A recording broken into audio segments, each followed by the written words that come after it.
So welcome everyone. My name is Erica Perrell and I'm the Communications and Events Manager here at APEC. We are so happy you're able to join us today as we discuss APEC's latest report highlighting successful Atlantic Indigenous businesses. This report was completed on behalf of the Atlantic Policy Congress of First Nation Chiefs Secretariat under the Aboriginal Economic Development Integrated Research Program. Now, while this research is funded by these groups, APEC has also partnered with two other Indigenous organizations to assist with some of the research, Olneyik Development Group and the Joint Economic Development Initiative, or JEDI. Our hope is that this report will benefit both Indigenous and non-Indigenous business and organizations in the region. So some quick housekeeping notes. You will notice there is a chat feature in today's webinar on the bottom of your screen. Please feel free to ask questions or comment during the session. We will have time for questions and discussion at the end of the presentation.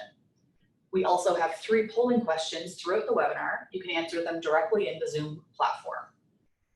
This session will be recorded and available on our website. We will send out an email tomorrow with a link. Once the webinar is over, we will also send you an email with a short survey to get your feedback on today's session.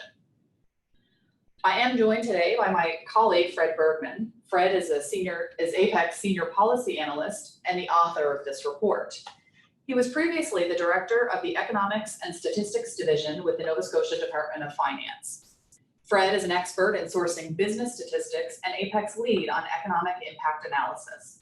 He's authored numerous APEC reports, including a report card on Atlantic Indigenous economic outcomes and opportunities. He's also presented to the Atlantic Policy Congress of First Nation Chief Secretariat and at the New Brunswick Indigenous Economic Development Roundtable preparation session. During his time with the Department of Finance, he was also the project lead on the First Nations Fuel Tax Settlement Agreement. I'm going to now hand the virtual microphone over to Fred for his presentation. Thank you, Erica, for that wonderful introduction. Good afternoon, everyone, to today's webinar presentation highlighting successful Atlantic Indigenous businesses. Today's webinar presentation outline includes the following: the purpose of the research, the economic impact of Atlantic Indigenous businesses, opportunities and challenges facing Atlantic Indigenous businesses, as well as gender-based analysis of women versus men-owned Indigenous businesses, and finally, options for growth and policy initiatives. The purpose of the research. Well, one of the purposes of the research is to identify the number, scope, and geography of businesses, including the provision of an inventory of Atlantic Indigenous businesses. The study created an Atlantic Region Indigenous business database and collected and analyzed online survey and business interview data from companies located throughout Atlantic Canada by industry and gender of ownership. Gender-based analysis allows the ability to compare women to men-owned Indigenous businesses. The report also included an evaluation of barriers and facilitators for successful growth. These drivers of business growth are important to know, as well as how to overcome challenges. Finally, the report provides a set of actionable recommendations and promotional materials, including infographics, some videos, there's one on our website now, as well as a policy brief and the full report. The purpose of the study was to highlight Atlantic Indigenous business success stories and how these can inform and assist further growth. The research project, as Erica noted, was done on behalf of the Atlantic Policy Congress of First Nation Chief Secretariat under the Atlantic Aboriginal Economic Development Integrated Research Program. The research methodology included 2 Indigenous co-investigators, as Erica pointed out, Olneyik Development Group, which is throughout Atlantic Canada, and the Joint Economic Development Initiative, which is based in New Brunswick. The research methodology also included community engagement. Early on in the project, we created a summary of the research and a community information sheet, which was provided to each of the Indigenous communities as part of the research engagement and community consent process. The research also included a literature review, which is standard in all research. We looked at past business surveys, including the Canadian Council for Aboriginal Business surveys done in both 2011 and 2016. We also looked at Statistics Canada's Aboriginal Entrepreneur Survey, which was last done in 2002, as well as their most recent survey of financing and growth for small and medium enterprises. We also looked at some of Conference Board's recent research in 2017 on Aboriginal entrepreneurship in Canada as well as barriers to Aboriginal entrepreneurship and options to overcome them. The Atlantic Aboriginal Economic Development Integrated Research Program has also done a lot of research, including on the economic impact of Indigenous communities. We also looked at reports from the National Indigenous Economic Development Board, as well as a number of other organizations, including Innovation in Science and Economic Development Canada. The sample design of our research included a question related to consent to publish information in aggregate form. The sample size target for this research was 56 online surveys and interviews. We were able to complete 62 interviews and surveys in full as part of this research. APEC also interviewed 24 officials, including government officials, economic development officers from Indigenous communities, financial institution officials, and a couple of education training officials as well. Statistics Canada provided some data analysis based on the Indigenous business database that we created. The linked file environment analysis was able to match 62% of the businesses in the database to Statistics Canada's business register, which provided additional insights. The next section will talk a bit about the economic impact. This report highlights successful Atlantic Indigenous businesses and the impact they have on Atlantic Canada's economy. The Indigenous business database includes approximately 850 Atlantic Indigenous businesses. Our research noted that total revenues in 2016 from these Indigenous businesses was approximately $1.6 billion. And compared to the estimate for 2012, that was approximately 137% higher. So over that 4-year period, the compound annual average growth rate was approximately 24% per year. So that's very rapid growth in Indigenous business revenues in the Atlantic region. Atlantic Indigenous businesses are also employing approximately 11,700 people, and this is private sector businesses. Approximately 40% of those employees are non-Indigenous employees, so it's benefiting the broader economy as well, generating upwards of $118 million in wages for non-Indigenous employees, plus another $178 million for Indigenous employees. The average salary and wages of these employees is approximately $25,500 in 2016, excluding benefits. When you include benefits, the estimate would be closer to $30,000 per employee. Between the 2016 and 2011 census, Atlantic Indigenous self-employment increased 9 times faster than Atlantic self-employment for all Atlantic Canadians, highlighting the rapid pace of Indigenous entrepreneurship growth in this region. Erica will now ask the first polling question. So we promised some polling questions. Your first question is, have you or your organization purchased goods or services from or partnered with an Indigenous business? And your options are yes, no, or I don't know. We'll just give you a few seconds to reply.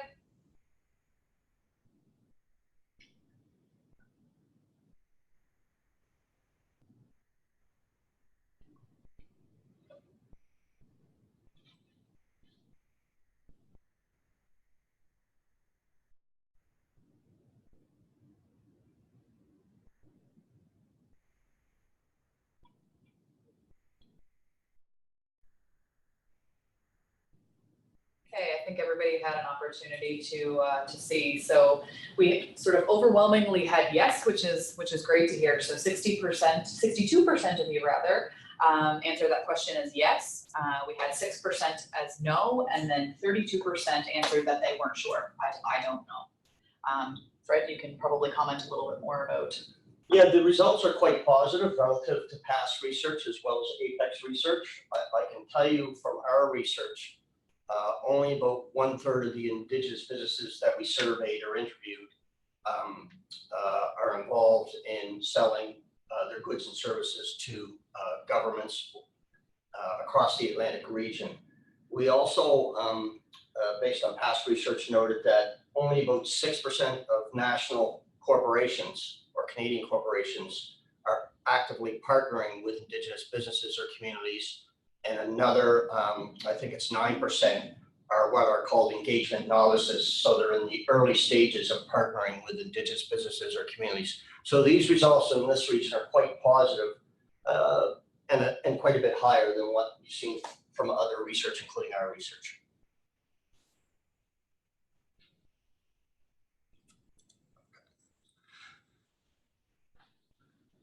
A 2017 Atlantic Indigenous businesses are selling direct to consumers more than their national Indigenous business counterparts. And this is based on the 2016 Canadian Council for Aboriginal Business Survey, which was actually done in 2015, the prior year. However, Atlantic Indigenous businesses are also selling to other businesses and governments as part of the supply chain. When you look at this chart, supply chain participation has room for improvement, since a lower percentage of Atlantic Indigenous businesses rely on sales to other businesses and governments relative to their national counterparts based in the Canadian Council for Aboriginal Business Survey. APEC estimates that about 12% of Atlantic Indigenous businesses are registered under the Federal Procurement Strategy for Aboriginal Business, and that's approximately 99 firms out of the 850 in the Atlantic Indigenous database that we created. However, Atlantic Indigenous businesses value relationships with suppliers, other companies, and Indigenous governments more than nationally, as compared to the latest survey from the Canadian Council for Aboriginal Business. We also found that in our research, the Atlantic Indigenous wholesale retail trade industry represented a larger percentage share of Atlantic Indigenous businesses respondents to our surveys and interviews than nationally, at 15% versus 9%. This is consistent with our businesses in this region, Indigenous businesses selling more direct to consumers than nationally. Roughly 40% of Atlantic Indigenous businesses are exporting to other provinces, but only 22% export to the US and another 12% export to the rest of the world. Relative to the latest survey from Statistics Canada, by comparison, only about 20% of Atlantic Canadians, small and medium enterprises, export to other provinces, and another 10% export to other countries. That's based on the latest 2017 survey of financing and growth of small and medium enterprises. So roughly half of what they are exporting here in this region. A significant number of Indigenous business owners have found ways to overcome obstacles, such as by using social media tools in order to reach larger export markets. A recent study, a joint study by the Office of the Chief Economist of Global Affairs Canada and the Canadian Council for Aboriginal Business, estimated that the Atlantic provinces had an international export propensity of 31% in 2014 relative to 24% nationally. So a slightly higher export propensity here in Atlantic Canada versus nationally, which is consistent with this chart as well.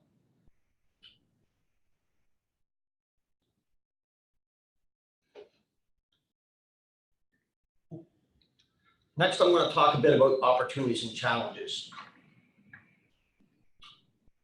Success hinges on reputation, financial performance, and growth.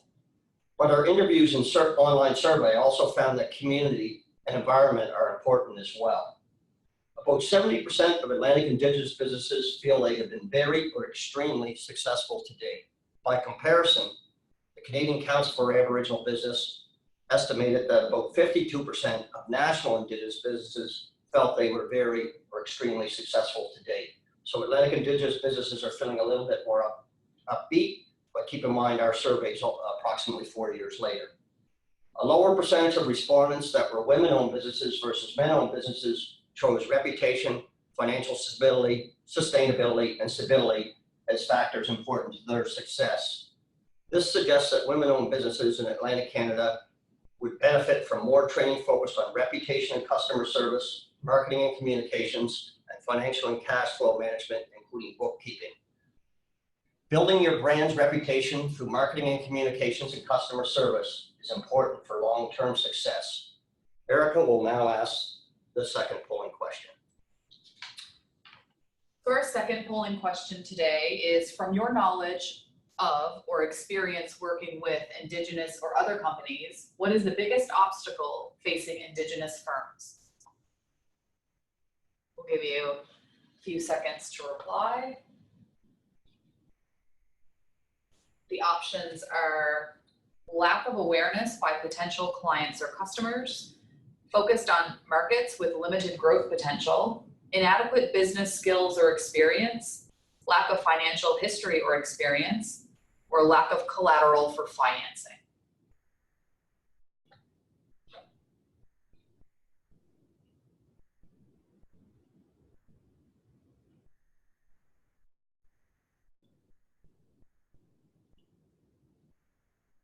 Give you a couple more seconds to get your answers in.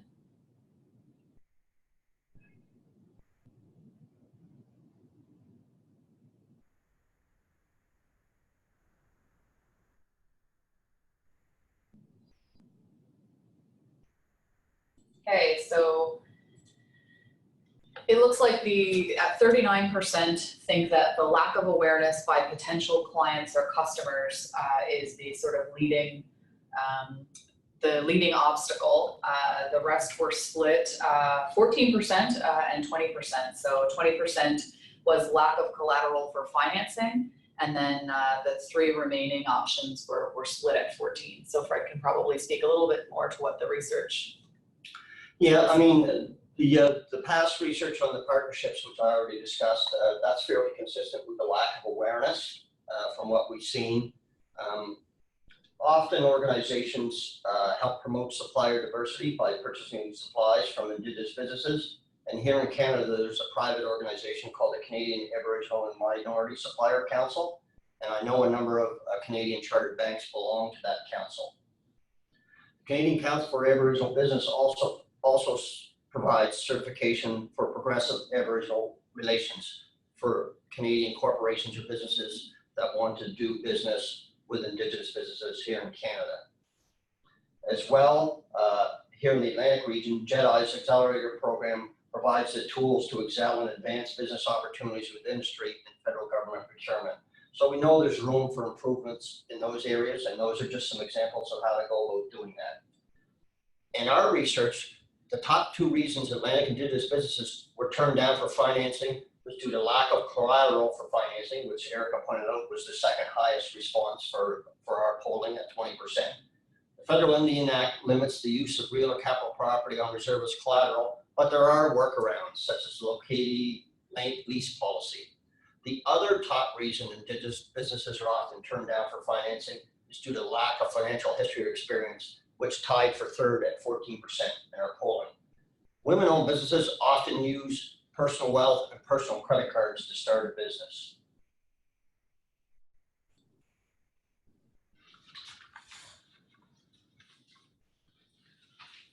Talking a bit about now the obstacles to growth.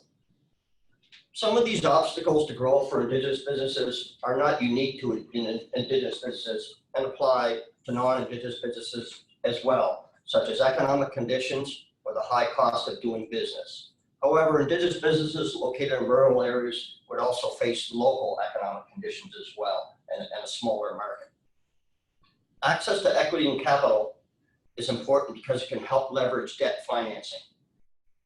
Organizations like Olaway provide non-repayable contributions. In addition, the Atlantic Canada Opportunities Agency, through its Innovative Communities Fund, also provides non-repayable contributions. These are both forms of equity that can be used to leverage debt financing. In terms of financing used for a startup, Atlantic Indigenous businesses that are women-owned often rely on personal wealth and savings and personal credit cards, but they also use other financing sources such as loans or funding from Indigenous business organizations, as well as business or personal loan or credit from a bank.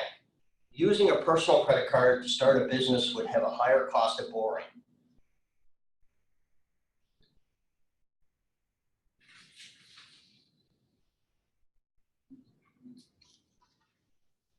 Approximately 28% of Indigenous business respondents were turned down for financing during or since startup, according to our online survey and business interviews. By comparison, only 8% of Atlantic small and medium enterprises' largest requests for financing in 2017 were rejected, or I should say were rejected, according to Statistics Canada's 2017 survey of financing and growth of small and medium enterprises.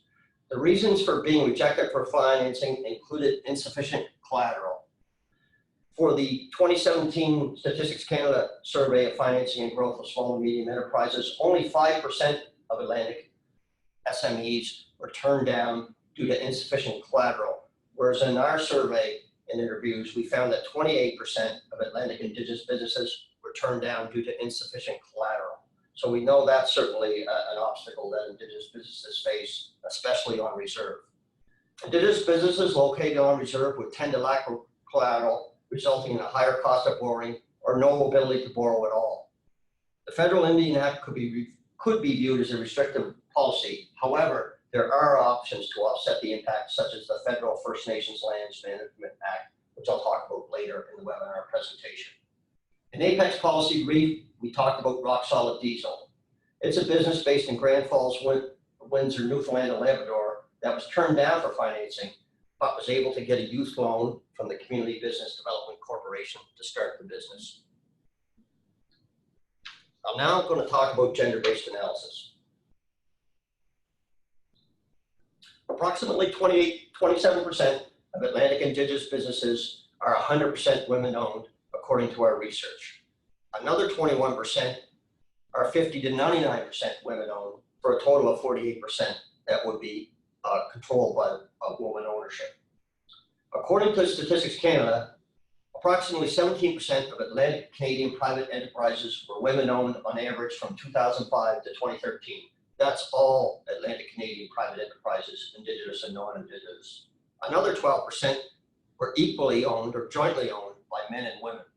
So our results are somewhat higher than that. Olawig provides financing to Indigenous businesses here in the Atlantic region. In fiscal year 2017-2018, they approved 43 projects for non-repayable contributions, and another 45 loans were dispersed by Olawig to Indigenous businesses in this region. Approximately 1/3 of those loans or non-repayable contributions were provided to women-owned businesses. So Olawig is clearly doing its part to be somewhat in sync with Indigenous women ownership. Women-owned businesses are more successful and optimistic based on our research. Over the last 3 years, 70% experienced increased sales versus 50% for men-owned Indigenous businesses. Over the next 3 years, Indigenous women-owned businesses 81% expect increased sales versus only 68% of men-owned Indigenous businesses.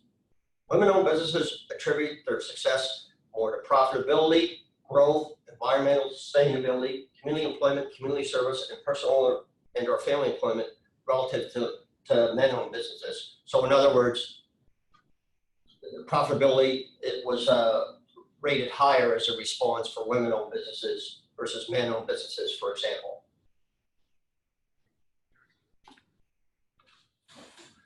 If you just bear with me for a sec, we lost a slide, but I'll keep speaking.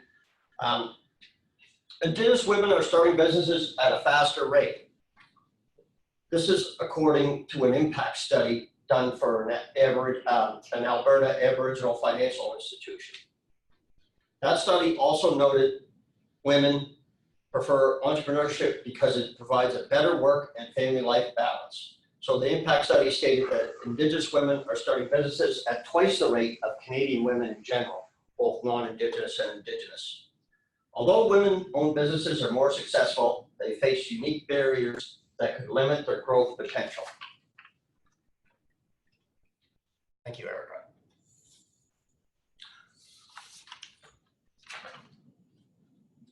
I think I skipped that slide, sorry about that. Women-owned businesses find the following more difficult than men-owned businesses: locating potential outside sources of financing, meeting the qualifications or requirements for lending, applying for financing, or getting expert advice or mentoring on financial issues. Previous studies also highlighted women-owned businesses have trouble accessing capital. In this study, women-owned businesses may have trouble accessing capital because they value their relations with financial institutions less than men-owned businesses. Only 52% of women-owned businesses valued those relationships versus 69% of the men-owned businesses that completed the survey or interviews. Women-owned businesses find the following are larger obstacles to growing their business than men-owned businesses: access to equity or capital, the high cost of borrowing, and access to financing, for example. By comparison, the Canadian Council for Aboriginal Businesses 2011 Aboriginal Business Survey found that 61% of women entrepreneurs considered access to financing a barrier to growth versus 39% of men entrepreneurs. So our results are fairly consistent with that 2011 data. According to the impact study that I referenced earlier, women are often unable to work full-time, which is a requirement to receive financial support from an Aboriginal financial institution such as Olaway. Other barriers Indigenous women-owned businesses face include lack of collateral and financial literacy. This section of the presentation will discuss options for growth and policy initiatives. But before I do that, Erica's going to ask the final polling question. So our final question for you today: from your knowledge or experience working with Indigenous or other companies, what would most help further the growth of Indigenous firms? Your options are improved financing options, tailored business or government procurement policies, better information on supply chain opportunities, training for Indigenous businesses, or training for non-Indigenous businesses.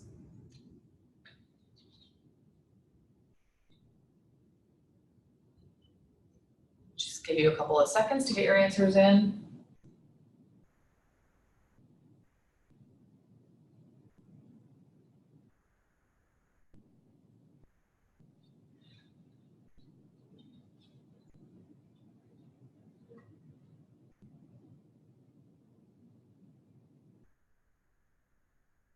Okay, I think most everybody's got their answers in.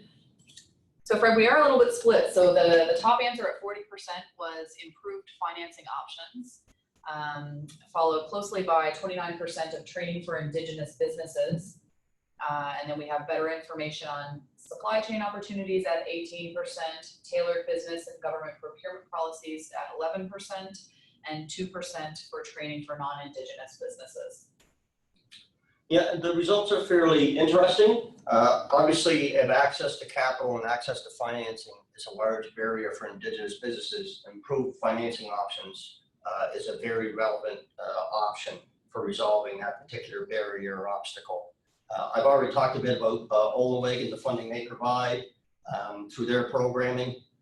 Indigenous Services Canada also has programs such as the Community Opportunity Readiness Program or the Lands and Economic Development Services Program. ACOA has a number of programs that could also benefit Indigenous communities or businesses, such as the Business Development Program on the Innovative Communities Fund that I've also mentioned. I gave one example of where a community business development corporation was providing financial support to Indigenous business, as well as the banks and credit unions can also provide financing. But having more options available is important, as well as the way they assess the ability of Indigenous businesses to borrow. For example, some Indigenous businesses on reserve may be non-taxable, and therefore, on an after-tax basis, their income would be higher than a comparable non-Indigenous business. When financial institutions are taking that should be taking that into account when they're providing lending to Indigenous businesses, because their ability to carry debt would be slightly higher. I think the other thing that was the second one was the training for Indigenous businesses. Certainly there's programs in this region, such as JEDI's Aboriginal Development Fund, which is for both communities and Indigenous businesses. They also have an incubator program as well that helps with business development and training. Olaway also provides a small business toolkit that could be beneficial to Indigenous businesses. And in Sydney, the Member 2 Entrepreneur Center provides a business development program, as well as they plan to restart a program that's specific to women, the Balance for Aboriginal Women in Business Initiative, after some current ongoing research is completed. What did catch my eye in the results, well, a couple of things. I just want to talk briefly about the supply chain opportunities, because that was third.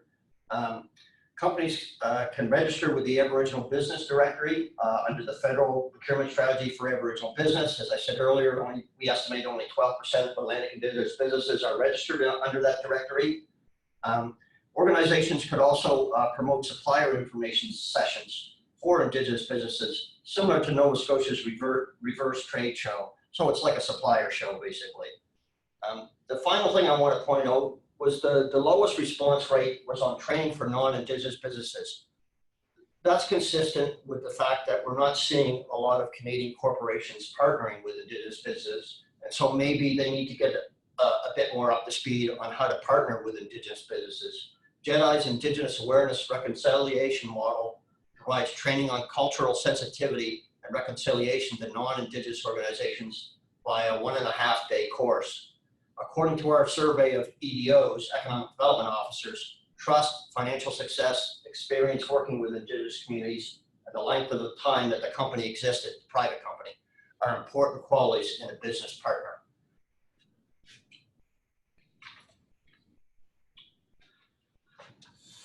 The majority of Atlantic Indigenous businesses expect increased sales over the next 3 years. According to our research, 74% of Atlantic Indigenous businesses expect sales increases over the next 3 years.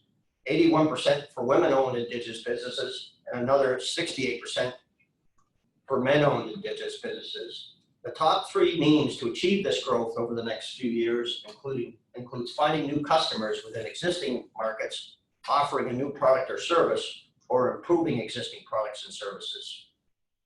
If you look at the bottom of that chart, you'll see that about only 13% of Atlantic Indigenous businesses expect to achieve higher growth by expanding into foreign markets over the next 3 years. Given the limited size of the Atlantic domestic market, exporting is key to further the Atlantic region's economic growth and business success. Before I talk a bit about our options to stimulate Atlantic Indigenous business growth, I'd like to highlight that this is APEC's own research, our own ideas. As we pointed out earlier, the research was done on behalf of the Atlantic Policy Congress of First Nations Chief Secretariat, who are committed to leveraging the economic potential of their Indigenous entrepreneurs to grow a prosperous Atlantic region. Each community faces unique challenges and opportunities, so they will need to decide what options to adopt to promote successful business and economic growth. There is no one approach that will work for all Indigenous communities, but they should follow the Atlantic Policy Congress of First Nation Chiefs Economic Development Model, which includes a focus on 5 areas: economic prosperity, social well-being, interconnectedness with the environment, respect for cultural and traditional beliefs, and incorporation of spiritual traditions. Sorry, I forgot to move the slide ahead.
Collected. These loans typically have an interest rate that's about 10 basis points below the prime corporate lending rate. Members of the First Nations Finance Authority can use the loan proceeds for community infrastructure, land purchases, and economic development, for example. Up to fiscal year 2017-2018, the First Nations Finance Authority issued about $77 million in loans to 5 Nova Scotia Indigenous communities. There's approximately 8 First Nations governments levying taxes in the Atlantic region, including the Nasiavut in Labrador, Eskazoni Millbrook here in Nova Scotia, Metapanegia, Paktus, Elsipogtog, Indian Island, and Tobaque in New Brunswick. According to the federal government, the First Nations Lands Management Act allows communities to process lands transactions more quickly and present a more attractive climate for investors, which helps create jobs and spurs economic development. Here in Atlantic Canada, the Madawaska Malseet in New Brunswick and the Mi'kmaq First Nation in Newfoundland and Labrador have operational framework agreements under the First Nations Lands Management Act. There are also a few communities that have what's called a developmental framework agreement, so we're in the process of developing a land code. That includes Woodstock in New Brunswick, Membertou and Pectenkek here in Nova Scotia. The First Nations Housing Market Fund established a credit enhancement facility, which is administered by the Canada Mortgage and Housing Corporation under the oversight of the trustees. The credit enhancement facility helps individuals on reserve to obtain loans. At present, 3 communities in the Atlantic region are members of the First Nations Housing Market Fund, including Mi'kmaq in Newfoundland and Labrador, Membertou in Nova Scotia, and Lennox Island in Prince Edward Island. Individuals on reserve that obtained a housing loan could use that funding to leverage other financing to start up or expand an existing business. Indigenous communities can also make equity investments in local Indigenous businesses. For example, the Millbrook Equity Incentive will provide a non-repayable contribution up to a lifetime maximum of $2,000 per band member. Indigenous communities can also co-sign or guarantee Indigenous business loans. In terms of acquisition of commercially viable land, many communities are located in rural areas and do not always have access to land useful for economic purposes. Within the last year, the Annapolis Valley First Nation used the Community Opportunity Readiness Program from Indigenous Services Canada to acquire Webster Farms here in Nova Scotia. ACOA's business development program also provides funding to acquire or construct a building.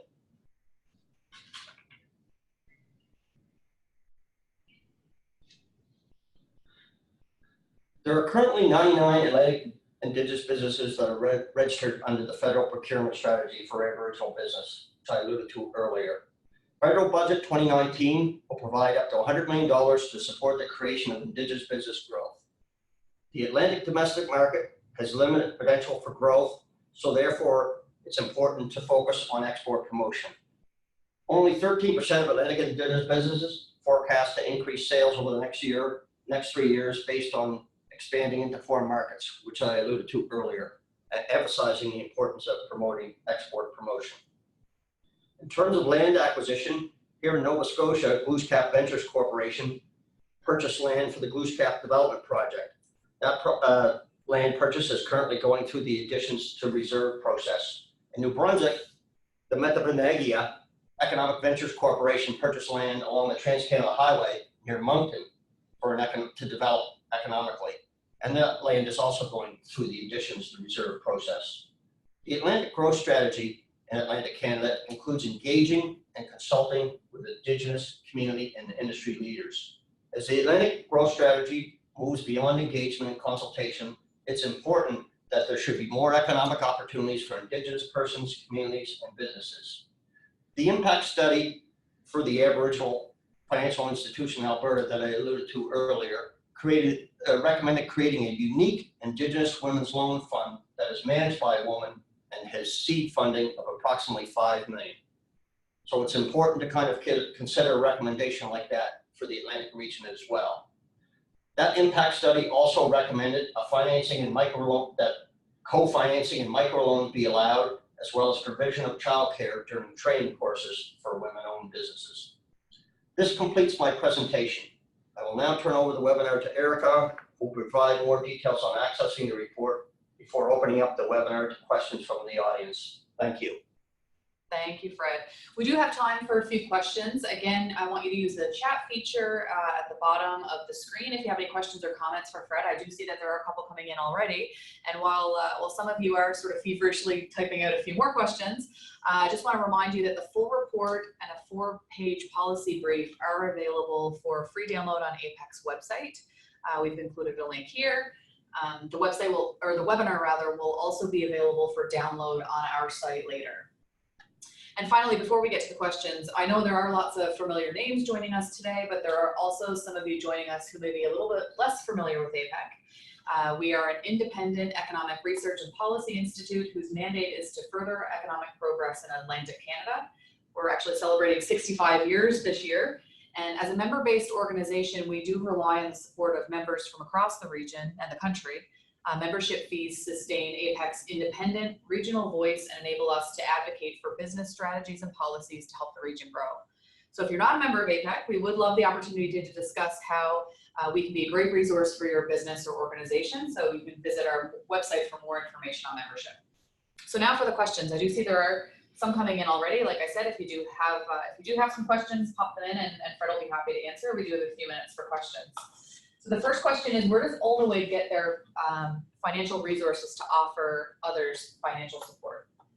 Well, Olneway, as an Aboriginal financial institution, is a member of the National Association of Capital, or the National Aboriginal Capital Corporations Association.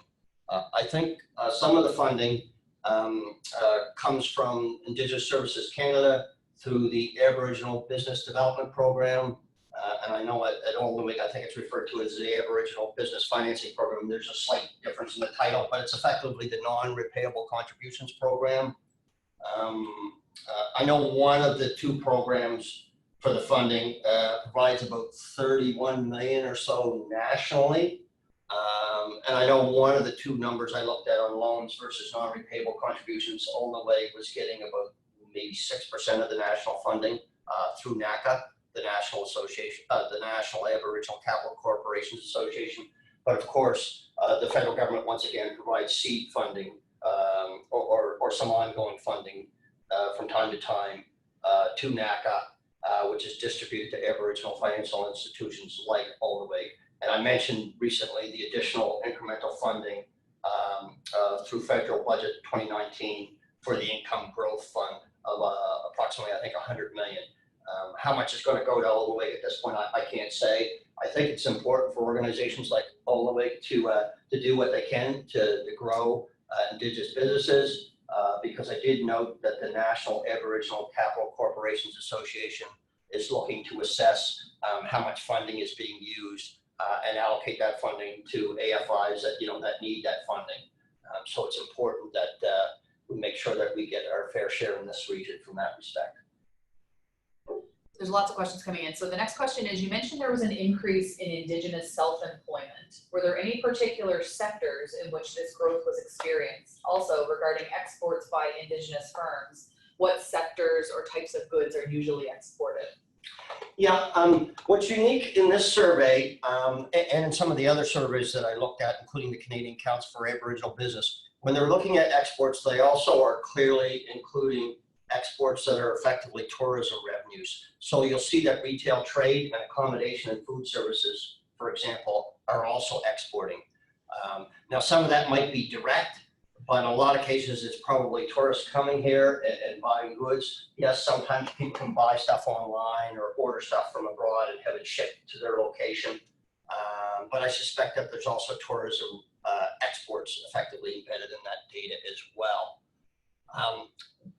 We didn't go in specifically and look at exports by sector, but certainly we could have tried to drill down there. We did more gender-based analysis and looking at the data as a whole, as opposed to doing a lot of crosstabs by sector. For some of the businesses that filled out the online survey, we didn't always know what industry they belonged to, but in most cases, we could try to assign what industry they belong to. Other industries that tend to export a lot in this region would be professional services, construction, manufacturing, and primary resources such as the fishery. And the fishery is big in this region, the Indigenous fishery, through the Atlantic Integrated Commercial Fisheries Initiative. I think their annual sales are valued at about 125 million, and they employ, I think according to the latest research, approximately 1,840 people in the Atlantic Indigenous fishery. So the next question is, how did you determine the number of Indigenous businesses in Atlantic Canada? Yeah, if you look closely at the research report, I think we looked at 5 key sources of information, including, membership information from organizations like JEDI and Olaway, who are research co-investigators on this project. We also purchased a database from an organization based in Quebec that gave us, it was basically an Atlantic Indigenous database. We found that there were some duplicates or firms that are, not too many duplicates, but some firms that were no longer active that may have went out of business. So we had to do a lot of work by looking at corporate business registries to determine whether or not that business still potentially existed in the Atlantic region. We also looked at the Federal Procurement Strategy for Aboriginal Businesses Directory, which is effectively the Aboriginal Business Directory. As I said earlier, that has about 99 businesses on it. I think it's 98 now, but at the end of the research project, it was 99. So we would have included those in the database as well. There is also a new registry, the Halapu Business Network or Business Registry. We only glanced at that because we only got access to that late in the study, but we noticed that a lot of the businesses were in our database. And during our study, the Nazi of it, business directory was actually offline. Their website was down, so we weren't able to access that, but we included as many as those businesses as we could. And we also looked at the Innu Business Development Group in Labrador, which also had its own business directory. So we used a lot of different pieces of information. I can tell you it's very difficult to build that database, and it requires significant resources to maintain it go forward, but it's important to have that database for studies like this, because what it did is it acted as our survey frame. It allowed us to sample businesses by industry and by gender of ownership or gender of decision maker, for example, as well as by province. So we make sure that we had a decent sample across the Atlantic region. Okay, the next question is testing Fred's memory. What is the distribution of Atlantic Aboriginal businesses by province, by sector, technology? Yeah, by province, there's a large share in Newfoundland and Labrador, and depending on what kind of information you're looking at, it can be, a half or more of the businesses. Now, obviously, Newfoundland and Labrador in particular, they have self-government there, so they're further down the economic development path in some cases. They also have large resource projects there, which often result in impacts and benefits agreements, which require that there be supply chain opportunities provided to Indigenous workers and Indigenous businesses. So in our database, there is a large share of economic activity in the report. If you look closely at Chapter 2, you'll see a lot of economic activity in Newfoundland and Labrador, including based on our linked file environment data analysis that Statistics Canada completed based on the database of 850 Indigenous businesses. By sector, we looked at there's 3 different sources of data in the report on industry breakdown. One is for the labor force based on Statistics Canada's last census. Another is based on the linked file environment analysis by Statistics Canada. Unfortunately, a few or more industries are suppressed in that, so I can't speak to it entirely. And then, of course, we have the results from our online survey and business interviews as well. I can tell you the more important sectors typically are primary resources, including forestry and fishing, for example, wholesale retail trade. There's a lot of power centers either developed or under development in Indigenous communities, such as the Grey Rock Power Center in Madawaska, Maliseet in northern New Brunswick, the Millbrook Power Center here in Nova Scotia, Glooscap Ventures Corporation's developments such as Glooscap Landing as an example. And I know other communities are looking to bring along similar developments. So these developments benefit both wholesale and retail trade, as well as the accommodation and food sector as well, because many of them have hotels and restaurants in those power centers also. IT and professional services, we did find a number of examples of IT firms in Atlantic Canada, as well as professional services firms also. So that would be another big area. And we focus more in the private sector for this research. Okay, so lots of questions coming in. So the next one is, can you discuss a little bit about the differences between provincial performances and the role of IBA and resource development in the Newfoundland numbers? Yeah, that one we didn't, this study was not geared towards looking at the impacts and benefits agreements. We did look at it at a high level. And we did look at results from our own research and some past research, which suggested in some cases, the IBAs do not always lead to beneficial partnerships for Indigenous communities. So I think, if I recall, we recommended that Indigenous businesses seek legal and financial counsel when entering into these agreements to ensure that there's benefits accruing to the Indigenous communities and the Indigenous businesses. Certainly these agreements do have significant benefit. If you look at the Muskrat Falls Hydro Project, when I looked at it about within the last year, not for purposes of this research, but for a presentation I did last year, I think at that time about 8% of the employees self-identified as Indigenous on the Muskrat Falls Hydro Project. So there's certainly significant benefits there. We did, there's a case study in the report on the Natsivit group of companies. They own a number of businesses that are benefiting from projects like the Ballet Underground Mine, which is highlighted in the report for further information. So Fred, next question. Do you know what the statistical breakdown is for a COA related to how many Indigenous businesses they fund annually? And for clarification, she also noted by province, gender, etc. We don't have that exact level of detail, but there is some level of detail in the report. I'm just flipping to it now. It's section 5.2, if I recall. There's a table that shows funding provided over the last 2 years. It's on page 83 of the report. So over the last 2 years, 2 fiscal years, on average, a COA provided approximately $12 million per year in funding to both commercial and non-commercial Indigenous projects. So some of the non-commercial stuff would be community-based projects, for example.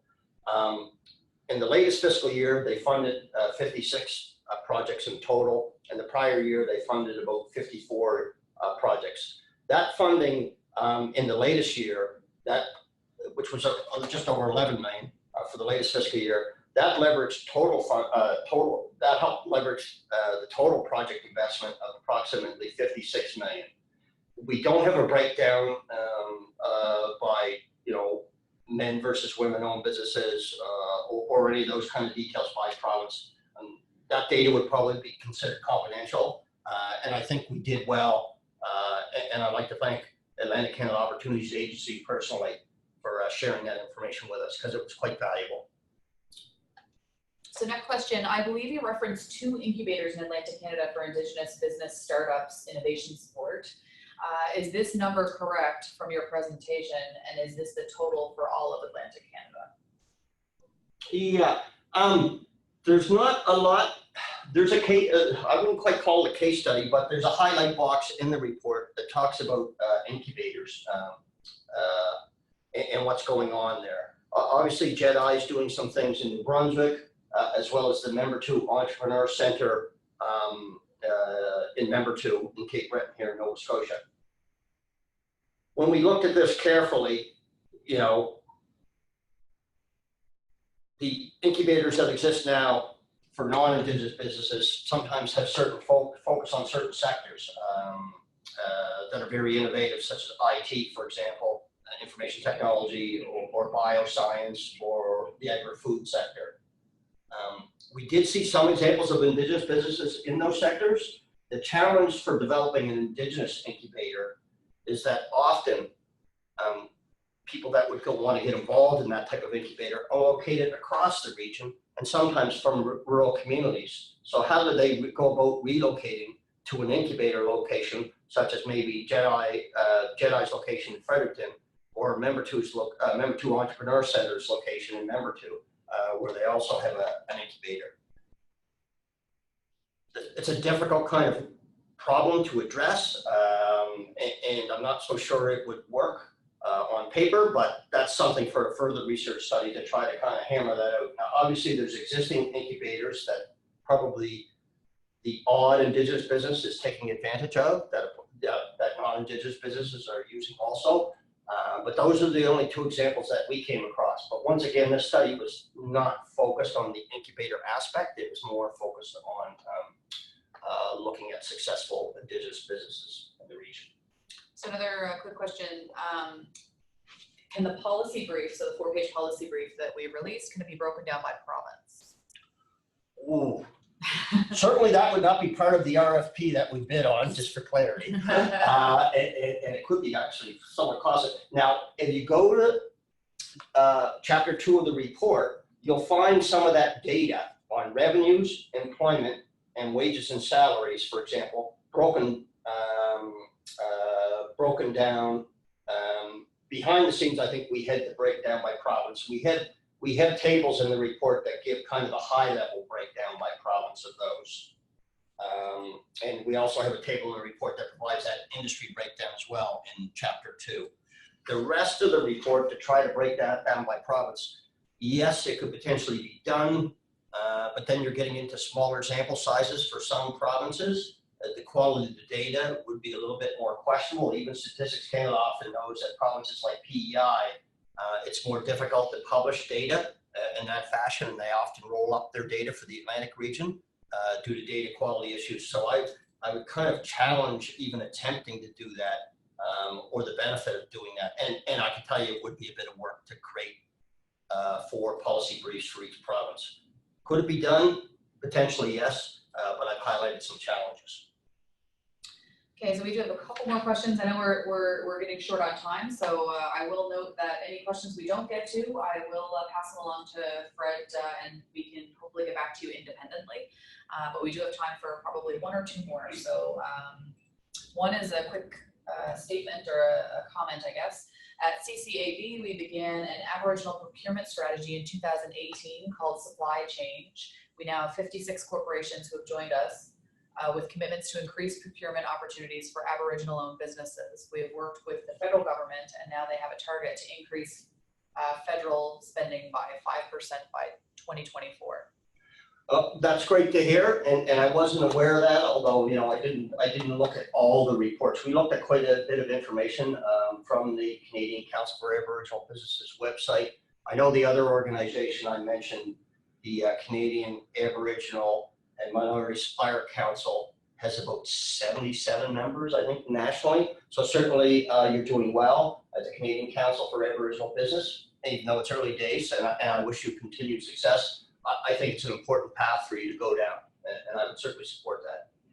So next question, I'm trying to get through them as quick as possible. We're observing low levels of participation by Indigenous firms in accessing provincial wage subsidy, workplace training, and business support services. Do you have any insights to share with respect to this situation? Well, I can tell you we only dabbled a little bit in looking at provincial government funding as part of this study. When I did look, I had trouble finding a lot of great examples. Now, I did find some. I found some examples for Opportunities New Brunswick or Nova Scotia Business Inc., for example. We're providing funding of some sort, whether it's a payroll rebate or export promotion funding to Indigenous businesses in the region. And I'm quite certain there's other examples in the other provinces. But what I did find in general is they're hard to find, and they don't always jump out at you. But there are examples. So certainly, I think in Nova Scotia, we have what's called the WIPSI, the Workplace Innovation and Skills Productivity Incentive. So it would be interesting to look at how much of the WIPSI funding is going to Indigenous businesses. Okay, well, I'm going to ask one last quick question. Did you capture any data on the level of maturity or growth of SMEs surveyed? There is, I do believe, a table in the report. That would be in chapter 3, because that's where the bulk of the data is presented from the online survey and interviews. Chapter 4 looks at the gender-based analysis specifically, so it provides a comparison of women-owned versus men-owned Indigenous businesses.